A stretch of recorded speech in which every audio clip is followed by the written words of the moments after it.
예, 안녕하세요. 이번 시간에는 증여세 신고함에 있어서 증여재산 평가 방법하고 그리고 증여세 신고하는 방법, 그리고 여타의 사유로 증여세가 과다 납부됐을 때 이제 경정 청구하는 내용에 대해서 살펴보도록 하겠습니다. 요거는 제가 직접 제 케이스를 조금 소개하는 경우가 되겠는데요. 보시면은 이번에 제가 이렇게 경정 청구를 했습니다. 당초에 증여세를 8,900을 납부를 했는데 이제 경정 청구하는 금액은 4,400, 그래서 4,500이 환급되고, 내랑 똑같은 케이스인데 지분으로 되어 있었기 때문에 요 4,500 하나 하고, 그리고 요것도 2,300 환급되는 걸로, 토탈해서 뭐 6천만원대 환급 받은 케이스입니다. 그걸 소개해 드리도록 하겠습니다.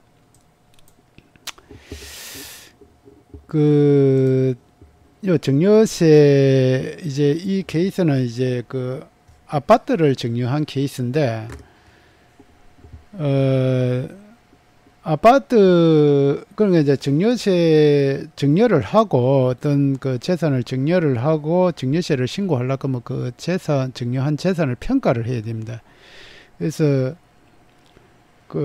평가가 이제 시세가 원칙이고, 시세가 없을 때는 이제 보충적 평가액인 이제 기준시가로 평가하도록 되어 있습니다.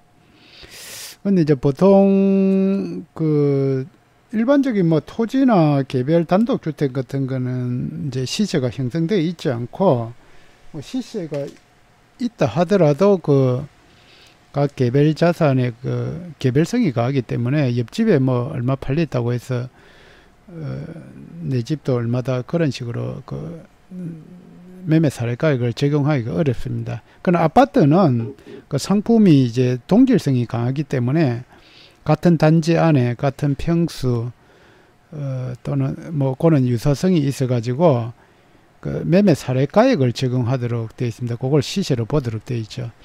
그래서 아파트를 증여하고 이제 증여세 신고할 때는 이제 매매 사례가액을 적용하도록 되어 있는데, 그거 이제 매매 사례가액을 적용하는 방법에 대해서는 이제 상정법 시행규칙 15조 3항에 나와 있습니다. 그걸 보시면은 이제 공동주택 가격, 그러니까 이제 아파트에 대해서는 이제 매매 시세를 요걸 적용해라는 뜻이에요. 요 요건이 맞았을 때. 다음 각목의 요건을 모두 충족했을 때, 그러니까 같은 단지 안에 있는 이제 주택이고, 전용 면적이 이제 5 플러스 마이너스 5% 이내이고, 그리고 공동주택 가격, 요거는 이제 기준시가, 공시가격, 그거가 이제 또 5% 플러스 마이너스 5% 안에 있는 아파트의 매매 사례가액은 당연히 증여하는 재산의 시가로 이제 유사 매매 사례가액으로 보가지고 그걸 이제 재산 평가로 해야 되겠습니다. 요게 이제 2017년 이제 3월 10일 날 개정됐습니다. 그래서 2017년 3월 10일 이후로 이제 증여하는 재산은 모두 요 방법으로 적용해야 되는데요. 그런데 이제 제 케이스는 어떤 케이스냐면은, 요거는 이제 고려됐다는 거고, 의뢰인이 이제 그때 18년도 11월 말에 와가지고 아파트를 증여하신다고 그래가지고 그 아파트를 시세를 살펴보니까 요 이제 근거부 실거래가 사이트에서 조회한 자료예요. 그래서 요 이제 같은 요 면적에 대해서 이제 실거래가를 살펴보니까, 여기 좀 희미하게 이제 그러니까 증여 전 지금은 이제 증여 전 이제 6개월까지도 이제 사례가격으로 적용하도록 되어 있는데, 그 당시에는 이제 증여 전 3개월. 그래서 11월 말에 왔으니까 요 거래가액이 9월 9월 1일에서 9월 10일 사이에 8억 5천짜리가 거래된 게 있습니다. 그러면은 요 가령 10일 날 거래됐다고 치고 그 이후에 3개월이니까 12월 10일까지에 만약에 증여가 일어났다면 무조건 이게 적용되겠죠. 요게 적용되고, 그 다음에 이제 요 근거부 실거래가 사이트 말고 이제 요 국세청에 들어가면 이제 정확하게 이제 평가 자료가 나오는데, 당연히 요 우리 증여하고자 하는 물건이 이제 기준시가는 4억 5,300인데 요 전용면이 59점. 그래서 요 지금 9월 4일 날에 이 거래된 정확한 이 날짜가 나옵니다. 8억 5천에 이제 거래된, 그러니까 이제 11월 말에 와가지고 11월 말이나 뭐 12월 초에 만약에 증여로 해가 등기를 이전했다면은 무조건 이게 적용되겠죠. 유사매매 사례가액으로. 요걸 아까 전에 그 평가 기준에 의해 가지고 요걸 이제 사례가액으로 시세로 보도록 되어 있습니다. 8억 5천에 대해서 이제 증여세를 내야 되는 것이죠. 그래서 내가 일단 조금 그 뭐 급한 거 아니면은 조금 그 늦추자 해가지고 일단 요거는 피해야 될 것 같아 가지고 요거는 이제 그 이제 12월 요거 전이니까 이제 여기 최근 그러니까 이제 12월 4일 안에 12월 4일을 넘겨버리면 요걸 피해 나갈 수가 있겠죠. 그래서 내가 이 증여를 등기를 좀 늦췄습니다.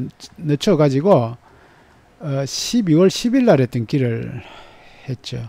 그래서 그 8억 5천원 피해 나갔고, 그래서 또 이리저리 이제 자녀 그 할머니인데 할머니 이제 자녀한테 하고 요 손자한테 요거는 이제 제가 이제 이렇게 시뮬레이션을 넣어가지고 그 비율을 이제 최소 증여세가 적게 나오도록 해가지고, 그런데 이제 그때 당시에 요게 7억 7천짜리가 이제 또 이제 요 12월 10일이니까 요게 9월 여기 뭐 요거는 적용이 되겠죠. 3개월 안이니까. 그래서 7,700을 이제 유사매매 사례가액으로 해가지고 제가 신고를 했습니다. 근데 왜 이렇게 여기는 이제 나와 있지 않죠. 여기 요거는 이제 그 홈택스에 나와 있는 자료입니다. 그래서 이게 그런데 이제 작년 12월부터 해가지고 이 아파트만 해도 대규모 단지인데도 불구하고 거래가 완전히 절벽이 돼 가지고, 그런데 이걸 신고하는 그 날짜, 그러니까 과거 요 증여한 날로 이전에 3개월 거 하고, 그리고 이후에 원래 3개월인데 증여세 신고를 빨리 해버리면은 빨리 신고한 날까지의 그 매매 사례가액을 적용하도록 되어 있습니다. 그래서 그 이후에 이제 매매 사례가액은 없는데, 그게 이제 근거부 요 사이트에 이제 공개가 되는 거는 최장 그 2개월 있다가 이제 공개가 되기 때문에 신고하는 시점에서는 언제 이 유사매매 사례가액이 나올지를 모르죠. 최소한 2달 있다가 튀어나올 수 있으니까. 그래서 제가 이제 안정적으로 생각해가지고 요걸 기간 범위 내로 봐가지고 7억 7천으로 해가지고 이제 증여재산 평가액을 신고를 했습니다. 그런데 이제 그 이후에 이제 2개월이 지나고 나서도 이제 유사매매 사례가액이 나오지 않았기 때문에 제가 이번에 경정 청구를 해가지고 기준시가로 이제 경정 청구를 했죠. 그래서 그 내용을 보시면은 요거는 요게 이제 당초 신고했던 내용입니다. 요 이제 7억 7천으로 평가해가지고 딸한테는 이제 따님한테 71%, 29% 이렇게 해가지고 이렇게 냈는데, 이제 요거는 이제 기준시가 4억 5,300으로 결정을 해가지고 경영 청구했는데 이제 받아들여진 케이스입니다. 그래서 요즘 매매가 아파트가 안 되다 보니까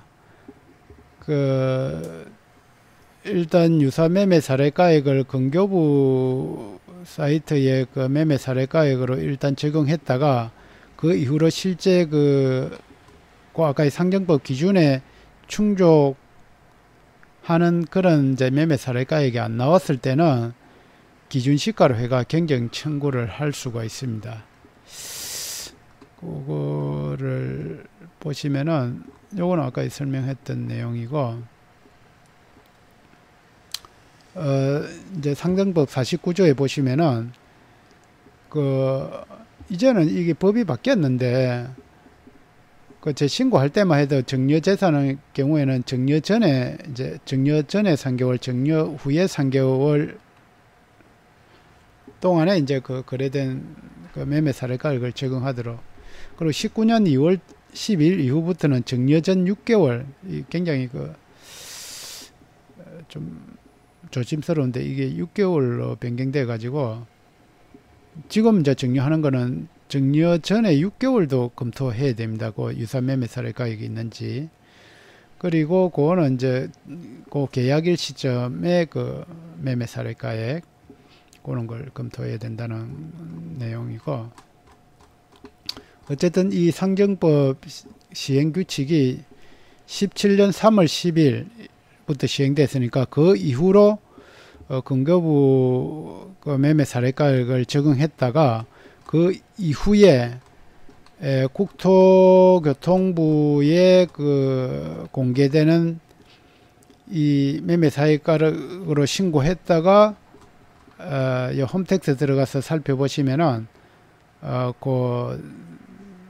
플러스 마이너스 5% 범위 내에 이 매매 사례가액이 안 나왔을 때는 기준시가로 해서 경쟁 청구가 가능하다.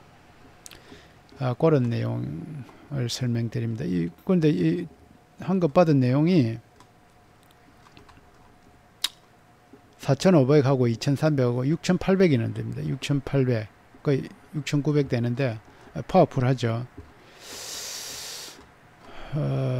근데 지금 최근에 뉴스 뜨는 거 보니까 일반 조그만한 빌딩 같은 것도 이제 2020년부터는 근데 아까 처음에 설명드린 것처럼 원래 상속세 평가할 때 이제 상속세나 마찬가지고 증여세 평가할 때 시세가 없는 것은, 시세가 있다는 것은 거의 아파트나 빌라 정도이고, 다른 것은 거의 시세가 상가는 마찬가지고, 일반 단독주택 그게 이제 시세가 없다고 해가지고 이제 기준시가로 하면 이제 시세보다 훨씬 낮은 가격으로 이제 우리가 평가해가지고 증여세 신고하고 하는데, 2020년부터는 이제 그게 감정평가 해가지고 한다 하니까, 만약에 조그만 상가나 이런 거를 이제 증여하고자 하시는 분은 올해 안에 빨리 19년도 안에 빨리 하셔야 기준시가로 해가지고 증여재산을 낮게 평가해가지고 증여하실 수 있지 않나, 그런 생각이 드네요. 그거 하여튼 증여할 계획이 있으면 올해 안에 빨리 하셔야 된다는 그런 말씀을 드립니다. 그 이상 저는 주한용 회계사무소의 주한용 회계사였습니다. 좀 두서없이 설명드린 것 같은데, 하여튼 그러니까 아파트나 빌라를, 요점은 아파트나 빌라를 근거부 실거래가 사이트에서 참조해가지고 유사매매 사례가액을 적용해가지고 증여세를 신고했을 때는, 그리고 그 이후에 매매가 없어가지고 그 단지 안에 내하고 같은 평수의 매매가 없을 때에는 기준시가로 해가 경쟁 청구할 수 있다. 그걸 알아보는 방법은 이제 홈택스에 들어가지고, 홈택스에 들어가시면은 유사 매매 사례가액을 찾을 수가 있습니다. 내가 증여한 재산의 동호수 치면은.